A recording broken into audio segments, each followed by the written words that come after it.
Hi friends, it is Thursday at 4 p.m. It is November 19th. It is the week before Thanksgiving, but it's Thursday at 4 p.m. and you know what that means? It means it is time for Getting Tipsy with Erin. So I hope everyone is doing well. I'm going to share this as I always do. Let's see if I can. Yep, I can. I hope everyone is well. As you can tell, sound a little blah. Hi, Helen, how are you? I was sick this week. I woke up Sunday, didn't feel well, thought it was allergies, continue to not feel well. On Tuesday, I did go get a rapid COVID test. I'm negative. I'm feeling better now, but now Wayne has my holiday crud. So I usually get this the week of Thanksgiving or the week before Thanksgiving. So I'm done with it, but I still sound ugh. But I'm doing much better. So today is actually not really about real estate, kind of about real estate, but more kind of behind the sign, I guess, if you want to say, behind the scenes, rewinding the clock, and talking about my first days in real estate, and then kind of what it looks like now. So, you know, hopping in that virtual time machine, heading back to, I got my license in 2012, but I still worked a full-time job at the time. I got to work at 7:30 in the morning. I sat at a desk from 8 a.m. until 5 p.m. Or 5:30.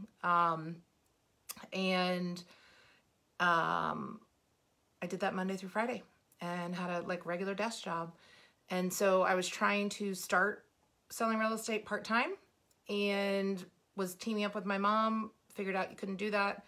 Got to the end of 2012, and after the new year, put in my notice at my full-time job and started selling real estate full-time February of 2013. And then had to go through the first month I had the new agent training. So it was really hit the ground in March of 2013. So we're kind of hopping back to then just to see kind of the difference then, difference now. It's always exciting to kind of look back at that. I know people think that real estate is just sort of, you know, unlocking a front door and showing people pretty houses. You think it's all about Botox and burgers and everything you see on those shows on Netflix. But there are, you know, there's actually more than 150 steps in a real estate transaction. There's a lot of paperwork and it's different for every house. I always say you learn something new in every transaction. Every transaction's different and there's a lot of different parties involved in every transaction. So I've had a lot of transactions since 2012. So I just am going to tell actually a quick story to kind of tell the difference, but to give you sort of a point of reference of how things change. I just looked at some numbers. So again, you know, I kind of started into the year a little bit, but looking at 2013, Mom helped me out a little bit with, she had 2 transactions that closed after I started full-time. So she kind of gave me a little bit of a cut of those. So if you include those 2, we did together 19 transactions in 2013. Of those 19 transactions, only 4 of them came from me. So 19 transactions and 4 of them came from me. Technically 5. The 5th one was me purchasing my own home, which is right here. And then if you're looking at volume of those 19, we did $9.5 million in volume. And 1.2 of it was mine. So, you know, just kind of a very small portion. Again, that was 2013. Now looking at 2020, right now, if the year were to end right now, because of the systems that I have in place and just everything that I've learned and figured out, as many people know and realize, Mom is in the place. She's still selling real estate. She still has her license. It's active, but she is sort of transitioning out, phasing out, and kind of retiring. She works on what she wants to. But we've had 41 transactions this year. So 19 transactions versus 41 transactions. And of the 41 transactions, 35 of them I've either brought to the table or have been from previous business of ours. So much more active, much more bringing much more to the table, obviously, than I was in 2013. And then looking at the volume, 17 million total in volume, and then 14.8 million is what I've been a part of. So just a big difference, obviously.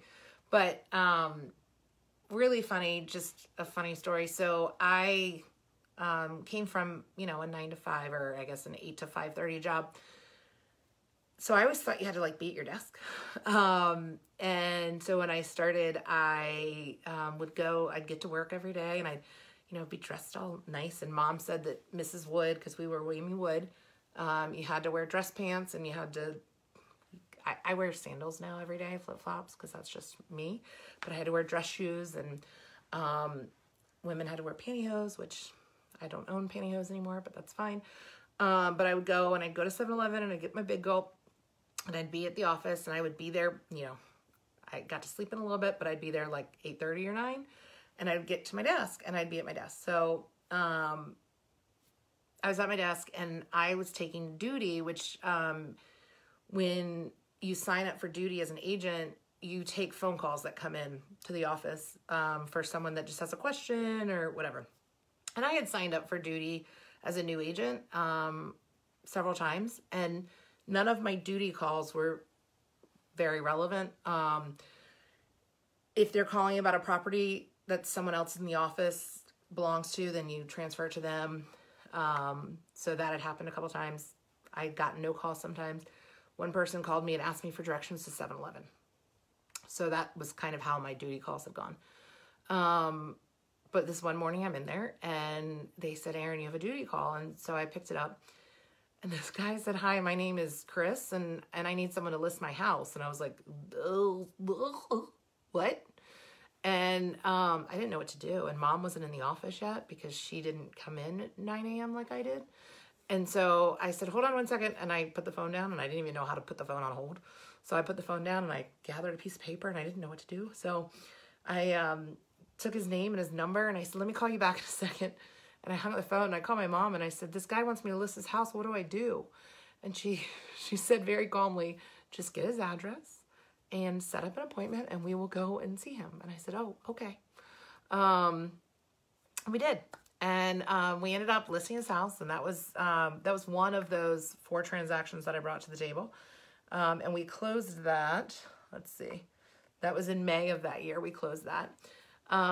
So that was fun. But and it was my first listing. It was over off of London Bridge, and it was great, and they were fantastic. That was a very sweet couple, and they were moving to, I think they moved to Indianapolis. They moved to Indianapolis.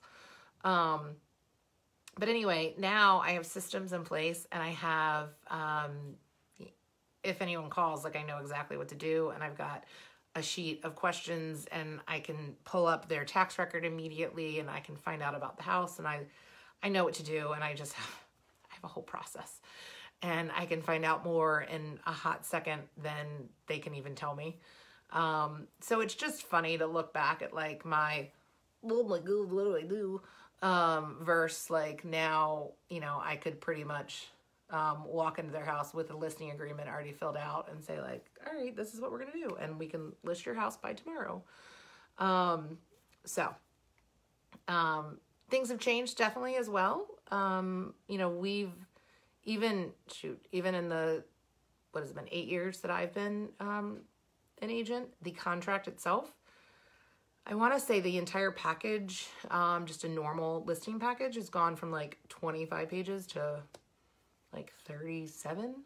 I did sell a house for someone a couple years ago, and she went and got her out of her safety deposit box, her old, the contract she had from when she purchased that home, which was in like 1983.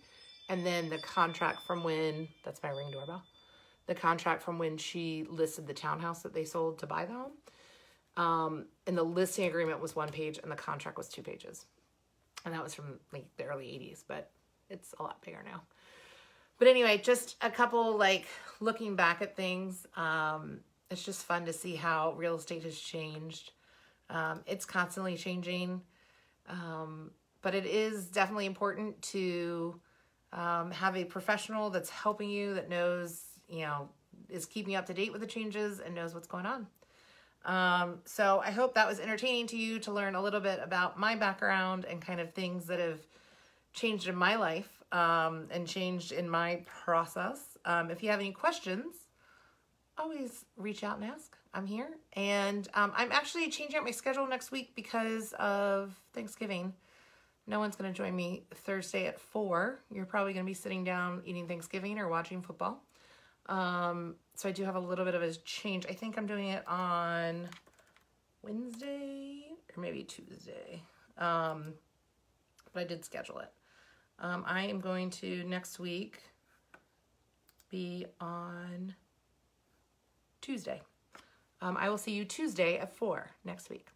So have a great weekend. I hope everyone stays healthy, stays safe, and I will see you next Tuesday at 4. Bye, guys.